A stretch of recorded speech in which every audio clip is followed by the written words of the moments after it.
बिस्मिल्लाहिर्रहमानिर्रहीम। हज़रत आयशा रज़ी अल्लाह तआला अन्हा के बारे में बयान किया जाता है कि उन्हें जहन्नम की याद आई तो बेख्तियार रो पड़ी। नबी पाक सल्लल्लाहु अलैहि वसल्लम ने उनसे पूछा, किस चीज़ की याद तुम्हें रुला रही है? बोली, मुझे जहन्नम की आग याद आ रही है। बेख्तियार रोना आ गया। ये बताइए, क्या क़यामत के दिन आप सल्लल्लाहु अलैहि वसल्लम अपनी बीवियों को याद रखेंगे? रसूल सल्लल्लाहु अलैहि वसल्लम ने फरमाया, आयशा, 3 मौके ऐसे नाजुक होंगे कि कोई किसी को याद ना रख सकेगा। एक वो जब इंसान के अमाल तोले जा रहे होंगे, हर एक को फ़िक्र होगी कि उसकी नेकी का पलड़ा हल्का रहता है या भारी। दूसरा नाजुक मौका वो होगा जब नामा अमाल हाथ में दिया जाएगा और कहा जाएगा, आओ पढ़ो अपनी किताब ज़िंदगी। हर एक फ़िक्रमंद होगा कि उसका नामा अमाल दाहिने हाथ में दिया जाएगा या बाएं हाथ में, पीठ के पीछे से। और तीसरा नाजुक मौका जो होगा वो पुलसराज से गुज़र होगा और वो जहन्नम के ऊपर रखा जाएगा। तो आदमी इस दुनिया में जो कुछ कर रहा है, खुदा के यहाँ वो महफूज हो रहा है।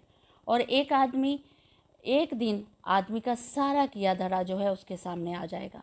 खुदा उन अमाल की जांच पड़ताल करेगा और हर एक को उसके अमाल के मुताबिक ठीक ठीक बदला दिया जाएगा। अब अमाल की जांच पड़ताल की कैफियत क्या होगी, उसको ना तो हम समझ सकते हैं और ना हम जान सकते हैं, और ना ही जानने की कोशिश का कोई फ़ायदा है। फ़िक्र की बात अब क्या है कि अगर कोई है तो सिर्फ़ फ़िक्र की बात यह है कि उस वक्त हमारी नेकियों का पलड़ा भारी हो और खुदा हम पर मेहरबान हो। ऐशो राहत की ज़िंदगी उन्हीं के लिए है जिनकी नेकियों का पलड़ा जो है वो भारी है।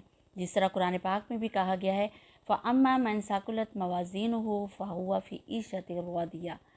बस जिसकी नेकियों का पलड़ा भारी होगा और वह दिल पसंद ऐश में होगा, और जिसका पलड़ा हल्का और बेवज़न होगा उसका ठिकाना जहन्नम की दहकती हुई आग है। फ़अम्मा मन खफ़्फ़त मवाज़ीनुहु फ़उम्मुहु हाविया। और जिसका पलड़ा हल्का होगा उसका ठिकाना हाविया यानी भड़कती हुई आग है। क़यामत के रोज़ दूसरा इंतहाई नाजुक मौका वो होगा जब नामा अमल हाथ में दिया जाएगा। जिसके दाएं हाथ में नामा अमल दिया गया वो कामयाब और सुरखरू हो गया, और जिसका बाएं हाथ में नामा अमल दिया गया वो नाकाम और नामुराद हुआ यानी रुस्वा हुआ। ये घड़ी भी इंतहाई नाजुक होगी और उस वक्त कोई किसी को याद ना रख सकेगा। तीसरा नाजुक मरहला जिसका जिक्र किया गया है वो है पुलसरात। पुलसरात से गुज़रना होगा और ये पुलसरात जो है जहन्नम के ऊपर होगी। उस वक्त भी हर एक को सिर्फ अपनी फ़िक्र होगी। इन 3 हौलनाक मौक़ों पर कामयाब और सुरखरू सिर्फ वही हो सकेगा जो दुनिया की ज़िंदगी में इन 3 मौक़ों को याद रखेगा और गफलत और लापरवाही की ज़िंदगी ना गुजारेगा। इन 3 नाजुक घड़ियों की खबर नबी पाक सल्लल्लाहु अलैहि वसल्लम ने दी है।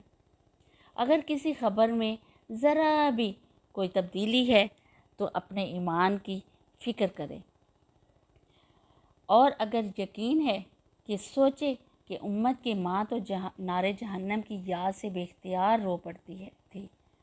आपकी आँखें भी क्या भीगती हैं? क्या आपको भी याद है? क्या हम भी उसी तरीके से जहन्नम को याद करके रोते हैं? क्या हमारे आगे भी जब वो याद पड़ी जाती हैं जहन्नम की या दोज़ख की या कब्र के अज़ाब की या पुलसरात, इस तरह की कोई भी आयत हमारे सामने पड़ी जाती हैं, क्या हमें भी रोना आता है? तो सोचने का मकाम है हमारे लिए।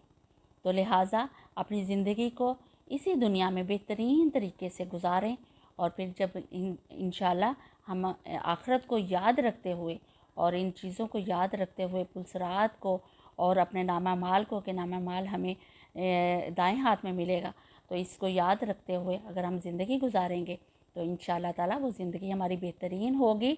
और फिर अल्लाह ताला अपने वादे के मुताबिक हमारा नामा माल जो है वो भी हमें दाएं हाथ में देगा, और पुलसरात से भी हमारा गुज़र जो है आसानी से हो जाएगा, और जन्नतुल फिरदौस में इंशाल्लाह हमारा ठिकाना जो है वो बेहतरीन होगा।